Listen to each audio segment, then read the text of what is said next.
பள்ளிகளையே ஓரம் கட்டிய அரசு பள்ளி. நவீன தொழில்நுட்பத்தோட கழிப்பறை வசதிய மாணவிகளுக்கு ஏற்பாடு செஞ்சு கொடுத்து அதை திறந்து வச்சிருக்காரு காஞ்சிபுரம் எம்எல்ஏ.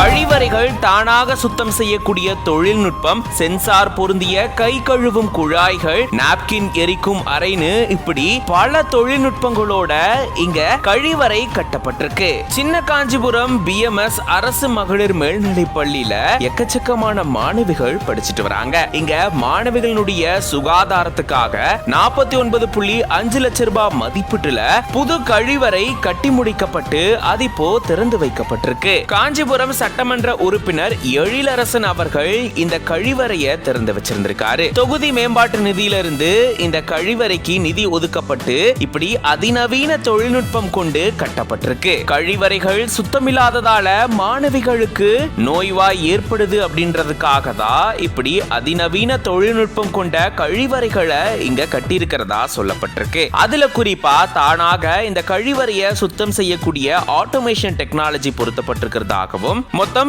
20 கழிவறைகள் கட்டப்பட்டிருக்கிறதாகவும் சொல்லப்பட்டிருக்கு. இது தவிர நாப்கின் எரிக்கக்கூடிய அறையும் இங்க கட்டப்பட்டிருக்கிறதா சொல்லப்படுது. இதுல குறிப்பா குழாய்கள், அதாவது கை கழுவும் குழாய்கள் பாத்தீங்கன்னா சென்சார் மூலமா இயக்கப்படுது. அதுக்காக பேட்டரியும் 1 கிலோவாட் பவர் கொண்ட சோலார் பேனலும் இங்க பொருத்தப்பட்டிருக்கு. இப்படிப்பட்ட கழிவறைகள் தனியார் பள்ளிகள்ல கூட இல்ல, அரசு பள்ளியில இப்படி அதிநவீன டெக்னாலஜி கொண்ட கழிவறைகள் உருவாக்கப்பட்டிருக்கிறது பொதுமக்கள் மத்தியில மிகுந்த வரவேற்பு பெற்றிருக்கு. இப்படி புதுசா கட்டி முடிக்கப்பட்ட அதிநவீன தொழில்நுட்பம் கொண்ட கழிவறைகளை தான் எம்எல்ஏ திறந்து வச்சிருக்காரு.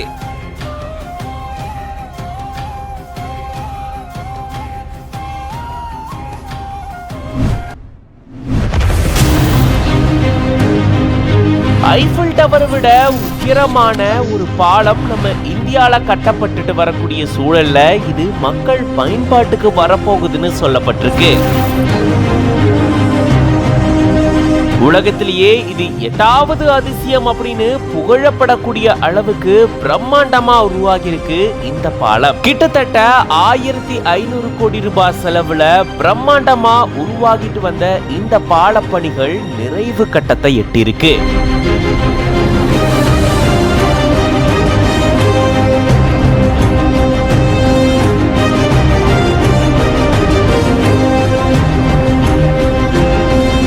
காஷ்மீர்ல இருந்து பாரமுல்லா வரைக்கும் இடைப்பட்ட இந்த தூரத்துக்கு ரயில் பாதை அமைக்கும் பணி நடந்துட்டு வருது. அதுல குறிப்பிட்ட ஒரு பகுதி தான் இந்த பிரம்மாண்ட